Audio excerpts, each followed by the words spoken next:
अस्सलाम वालेकुम फ्रेंड्स। आज जो मोटिवेशनल स्टोरी मैं आपके साथ शेयर करूंगी, ये कहानी है 1938 की। हंगेरियन आर्मी के कैरले नाम के एक आदमी की। कैरले हंगेरी कंट्री का बेस्ट पिस्टल शूटर था। जितनी भी नेशनल चैंपियनशिप हुई थी उस कंट्री में, उसको वो जीत चुका था। और सबको ऑलमोस्ट कंफर्म था कि 1940s में जो ओलंपिक्स होने वाले हैं उसमें गोल्ड मेडल कैरले को ही मिलेगा। और वो सालों से ट्रेनिंग कर रहा था और उसका एक ही फोकस था कि मुझे अपने इस हाथ को दुनिया का बेस्ट शूटिंग हैंड बनाना है। और वो कामयाब हो गया, उसने बना लिया अपना बेस्ट शूटिंग हैंड। सिर्फ 2 साल का फर्क था। 1938 में एक आर्मी का ट्रेनिंग कैंप चल रहा था। क्योंकि वो आर्मी में था तो एक एक्सीडेंट हो गया। उसके उसी हाथ में जिससे उसने गोल्ड मेडल जीतना था, उसमें एक हैंड ग्रेनेड फट गया और उसका वो हाथ चला गया। जो उसका फोकस था सब खत्म हो गया। अब उसके पास दो रास्ते थे। एक तो ये कि वो बाकी की पूरी जिंदगी रोता रहे और अपना जो गोल था जिस पर उसने फोकस किया था या उस पर डटा रहे। तो उसने फोकस किया उस पे नहीं जो उसके पास नहीं था, उसने फोकस किया उस पे जो उसके पास था। और क्या था उसके पास? एक लेफ्ट हैंड था। एक ऐसा हाथ जिससे वो लिख तक नहीं सकता था।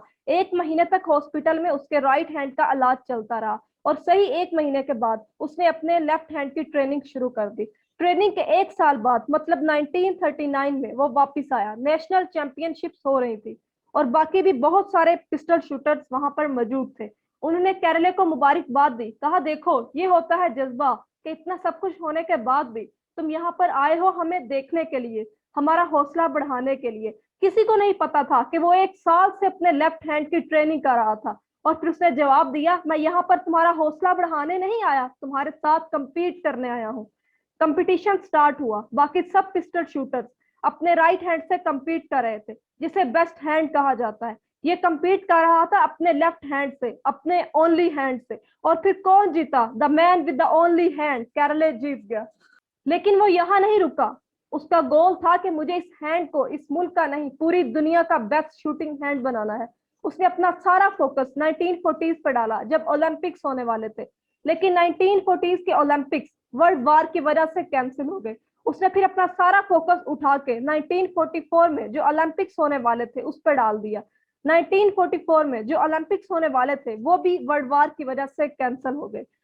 उसने अपना सारा फोकस उठाकर डाल दिया 1948 के ओलंपिक्स पे। 1938 में उसकी एज थी 28 साल। 1948 में उसकी एज 38 ईयर्स हो चुकी थी। और फिर जो यंगर प्लेयर्स निकल कर आते हैं उनसे compete करना मुश्किल हुआ चला जाता है। लेकिन मुश्किल नाम का वर्ड उसकी डिक्शनरी में था ही नहीं। वो गया, पूरे वर्ल्ड के बेस्ट शूटर्स आए हुए थे जो अपने बेस्ट हैंड से compete कर रहे थे। और ये अपने ओनली हैंड से compete कर रहा था। और फिर कौन जीता? The man with the only hand. लेकिन वो तब भी यहाँ रुका नहीं। 1952 ओलंपिक्स में दोबारा compete किया उसने और इस बार फिर गोल्ड मेडल जीता केरले। और ओलंपिक्स की पूरी हिस्ट्री को बदल कर रख दिया। इस पर्टिकुलर कंपटीशंस में इससे पहले किसी भी एथलीट ने लगातार 2 गोल्ड मेडल्स नहीं जीते थे। हर लूजर के पास लिस्ट होती है बहानों की कि मैं इस वजह से अपनी लाइफ में कुछ कर नहीं पाया। और दूसरी तरफ अगर आप विनर के पास चले जाएं, 1000 वजह होंगी वो ना करने की जो वो करना चाहता है, और सिर्फ एक वजह होगी वो करने की जो वो करना चाहता है, और वो कर जाएगा।